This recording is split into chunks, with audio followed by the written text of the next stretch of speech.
Welcome to prime time debate.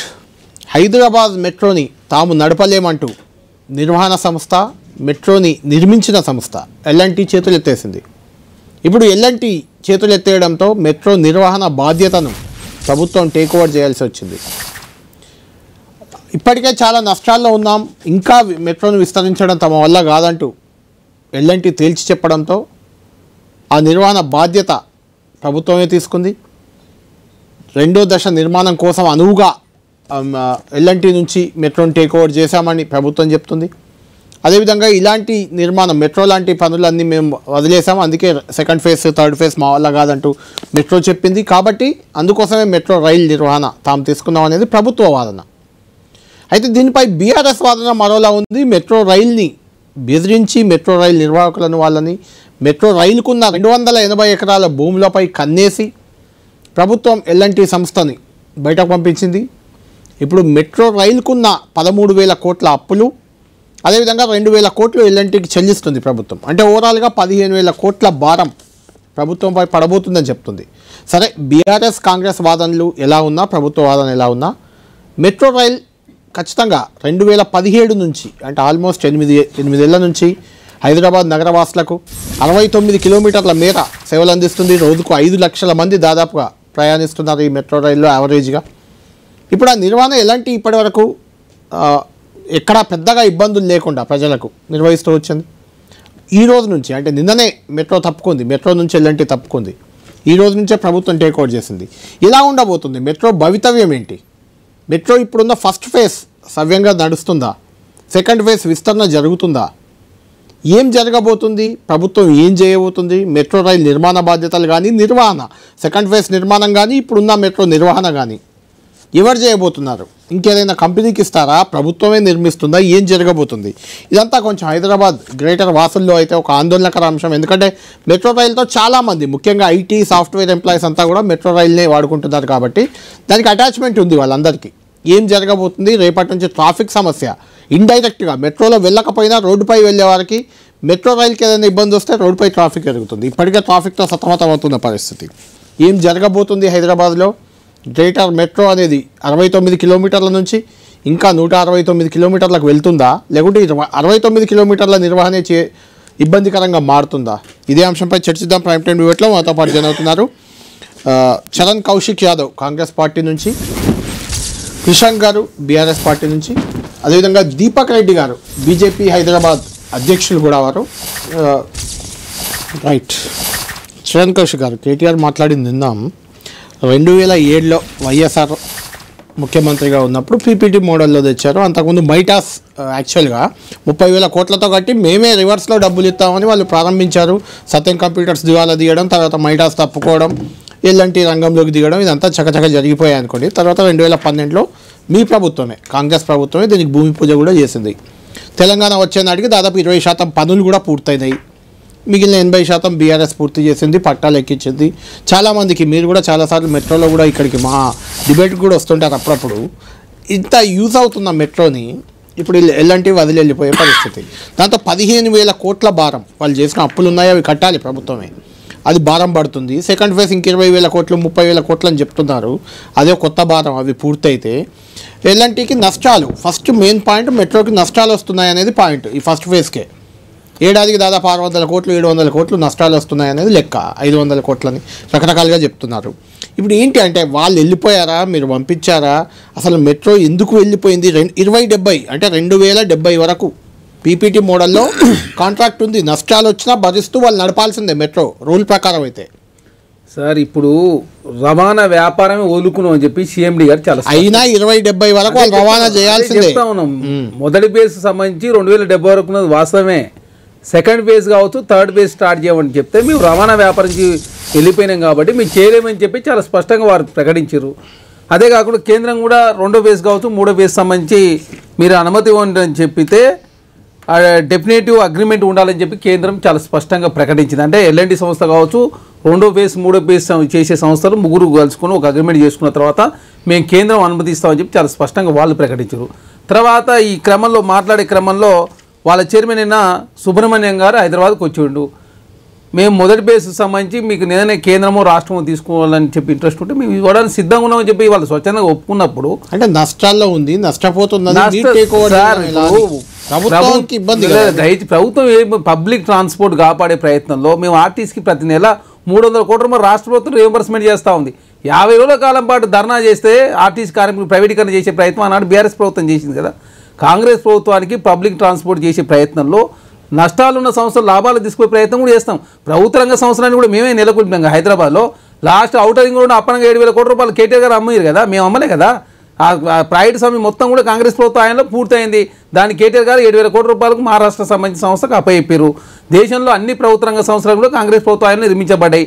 Bharatiya Janata party వచ్చిన తర్వాత దేశంలో అన్ని ప్రభుత్వ రంగ సంస్థలను కూడా అదానికి అంబానికి అంటగట్టే ప్రయత్నం ఒక్క ప్రభుత్వ రంగ సంస్థ కూడా నెలకొల్పలే వాళ్ళు. అదే కాకుండా మొన్న కేంద్ర క్యాబినెట్లో పాట్నాకు సంబంధించిన మెట్రో విస్తరణకు అనుమతించారు. తెలంగాణ రాష్ట్రంలో మెట్రో విస్తరణకు అనుమతి ఇవ్వలేదు. అమరావతికి ఇచ్చారు, వైజాగ్ కూడా ఇచ్చిన పరిస్థితి. కాబట్టి కేంద్రం కూడా తెలంగాణ విషయంలో మొండి వైఖరి ప్రదర్శిస్తూ ఉంది. కేంద్ర మంత్రి కిషన్ రెడ్డి గారు కావచ్చు, బండి సంజయ్ గారు కావచ్చు, తెలంగాణ మంచి 8 మంది ఎంపీలు, 8 మంది ఎమ్మెల్యేలు, 3 ఎమ్మెల్సీలు, 1 రాజ్యసభ, 2 కేంద్ర మంత్రులు తెలంగాణకు నిధుల విషయంలో కేంద్రం అన్యాయం చేస్తున్నమాట వాస్తవం. ఒప్పందంలో బాగా ₹1 ఇస్తే 41 పైసలు వాళ్ళు 38 పైసలు ఇస్తా ఉన్నారు. ఇంకా మన రాష్ట్రానికి సంబంధించి 3 పైసల వరకు కేంద్రం అన్యాయం చేస్తున్నమాట వాస్తవం.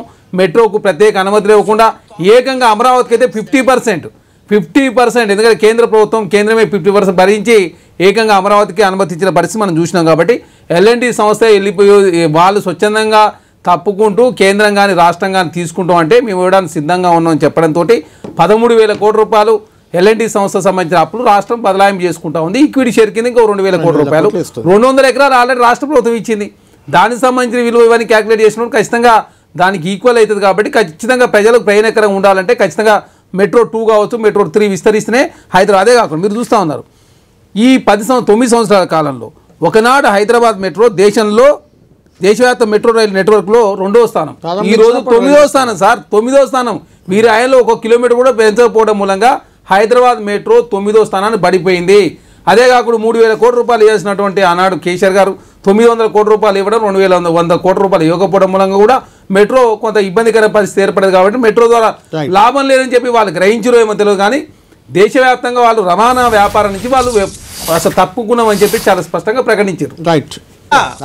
ప్లాన్ ఆఫ్ యాక్షన్ ఉంది వాళ్ళ దగ్గర. వీళ్ళే మెట్రో తెచ్చినట్టు వీళ్ళు నడిపేపోదు ఏమన్నా అర్థం ఉందా? మీరు మాట్లాడేది నాకు అర్థంగా. ఆ ఎల్ఎన్టీ సంస్థ ప్రకటించిందా? మీరెవరండి? నాకు అర్థం కాకడతా. మీరెవరండి? నాకు అర్థం కాదు. మీరెవరు? నాకు అర్థం. మీరెవరన్నా అడుగుతున్నా నేను. తప్పు హలో సార్, ప్లీజ్ నేను ఎవరే అన్నా మీకు అట్లా అర్థమైంది మేమేం చేయలేం అనుకో. మీరెవరని అన్నా నేనేమో తప్పు డెఫినేటివ్ ఆగండి. అగ్రిమెంట్ లో ఎల్ఎన్టీ సంస్థ మేము భాగస్వాములు కాలేము, మేము మీరు కావాలని తీసుకుంటే ఇస్తాను సిద్ధంగా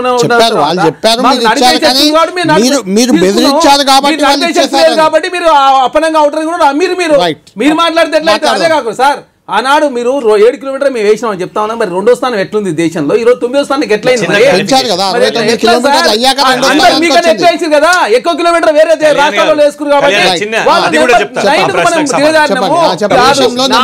కాబట్టి నేను మిమ్మల్ని అడుగుతున్నా. మిమ్మల్ని దేశంలో నెంబర్ 2లో ఉందని చెప్పారు అంటే మీరు వేసిన 7 కిలోమీటర్లతో నెంబర్ 2 ఉండాలి. ఆ రోజు మేము 7 అని మీరే మీ దానికి మేము కన్ఫ్లై అవుతున్నా. 7 కిలోమీటర్లు ఆనాడు వేస్తే దేశంలో హైదరాబాద్ 2వ స్థానం ఉంటే ఈ రోజు 9వ స్థానం పడిపోయిందంటే మిగతా రాష్ట్రాలని మనకు నెక్కేసాడు కదా. మరి మీరేం చేసినా అడుగుతా ఉన్నాం మేము. 7తో కాదు 69 మొత్తం 73 కిలోమీటర్ ఇప్పుడు అయింది. 72 కిలోమీటర్ మాత్రం దాంతో తర్వాత ఎక్స్పాండ్ చేయలేము మనం. శంషాబాద్ ఎక్స్పాండ్ అయ్యేది మీరు ఆపేశారు. ఎవరు ఆపేశారు? అరే దాని వల్ల ఉపయోగం లేకపోతే ఏదో ఆపేయకపోతే ఏం చేస్తారు? రాజశేఖర్ రెడ్డి గారు చేసింది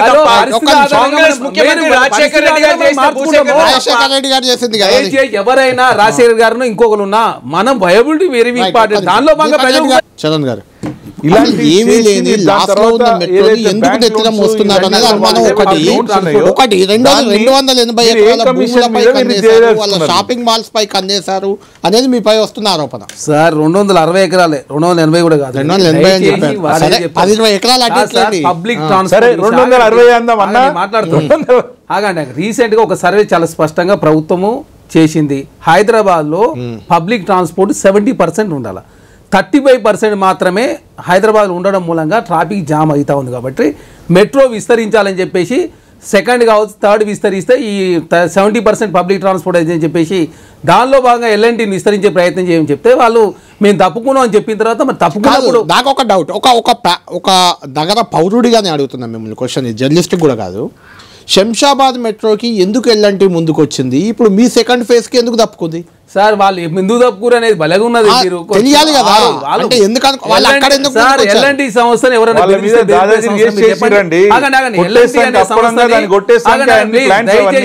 ఎల్ఎన్టీ అనే సంస్థని భారతీయ జనతా పార్టీలో కాంగ్రెస్ బీఆర్ఎస్ బెదిరిస్తే వెళ్ళిపోయే సంస్థ మీరు చెప్పండి.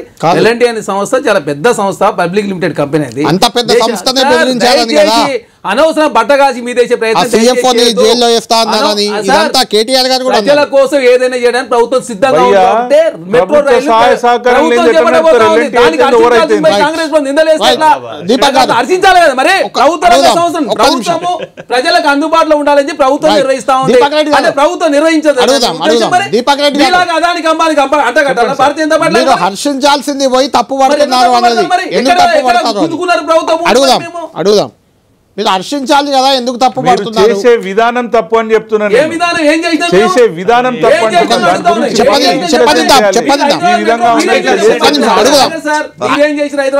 అడుగుదాం. కేంద్రము అనుమతి ఇవ్వలేదు, ప్రత్యేక నిధులు లేదు. మీరు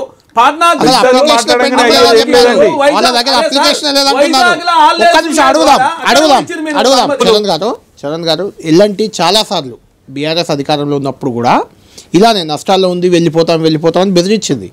కానీ ఏదో రకంగా వాళ్ళని ఆపుకున్నారు, ఏదో రకంగా కొంత సహాయం చేశారు, కొన్ని వెసులుబాట్లు ఇచ్చారు, నడిపించగలిగారు. ఇప్పుడు మీరు చేతికి తీసుకున్నారు.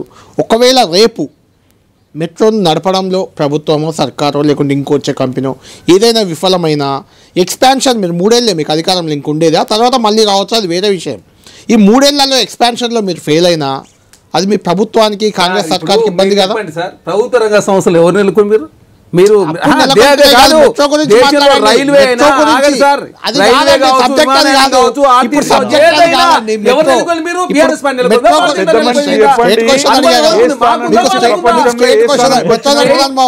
భారతీయ జనతా పార్టీ చేయబట్టి ఏ స్థానాన్ని చెప్పండి. ప్రభుత్వం కాపాడుకుంటే సార్ ప్రజల కోసం సదుద్దేశంతో ప్రజల కోసం కాపాడుకోవాల్సిన అవసరం ఉంది. పబ్లిక్ ట్రాన్స్పోర్ట్ విషయంలో లాభాలు ఎందుకు సార్ ఒకవేళ నడపలేకపోతే ఏం సార్, ఒకవేళ నడపలేక ఏమైనా ఇబ్బందులు ఎదురైనాయి అనుకోండి మెట్రోలో, అది ప్రభుత్వానికి ఇబ్బంది కదా అని నేను కన్సర్న్ చూపిస్తున్నాం. ప్రజల